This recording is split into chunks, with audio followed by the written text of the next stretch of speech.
അന്തരിച്ച സംസ്ഥാന general secretary professor K Alikutty മുസ്ലിയാരുടെ ഖബറടക്കം അല്പസമയത്തിനകം നടക്കും. തിരൂർക്കാട് ജുമാ മസ്ജിദിലാണ് ഖബറടക്കം. അൻവാറുൽ ഇസ്ലാം അറബിക് കോളേജിലെ പൊതുദർശനത്തിന് നിരവധി പേരാണ് എത്തുന്നത്. മുഹമ്മദ് ഷഹീദുണ്ട്. ഷഹീദ് വിവരങ്ങൾ.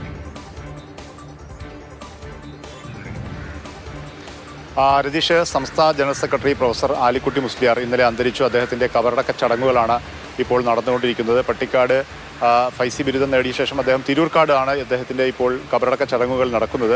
അവിടെ മയ്യത്ത് നിസ്കാരം പൂർത്തിയായി. ഇനി ഖബറടക്ക ചടങ്ങുകളാണ് നടക്കുന്നത്. സമസ്തയിലെ പ്രമുഖനായ പണ്ഡിത ശ്രേഷ്ഠനായാണ് അദ്ദേഹം അറിയപ്പെടുന്നത്.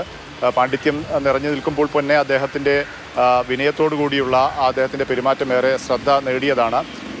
ഇന്ന് രാവിലെ വിവിധ നേതാക്കൾ, പ്രത്യേകിച്ചും മുസ്ലിം ലീഗ് സംസ്ഥാന പ്രസിഡന്റ് സാദിഖ് അലി ശിഹാബ് തങ്ങൾ, കാന്തപുരം AP അബൂബക്കർ മുസ്ലിയാർ, മന്ത്രിമാരായ PK ബഷീർ, AP അനിൽകുമാർ ഉൾപ്പെടെ നിരവധി ആളുകൾ അദ്ദേഹത്തിന് അന്തിമോപചാരം അർപ്പിക്കാനെത്തി. ഇന്നലെ വൈകിട്ട് മുതൽ ആയിരക്കണക്കിന് ആളുകളാണ്, അദ്ദേഹത്തിൻ്റെ ശിഷ്യരും അനുയായികളും അടങ്ങുന്ന ആയിരക്കണക്കിന് ആളുകളാണ് അന്തിമോപചാരം അർപ്പിക്കാൻ അവിടെ എത്തിയിരുന്നത്.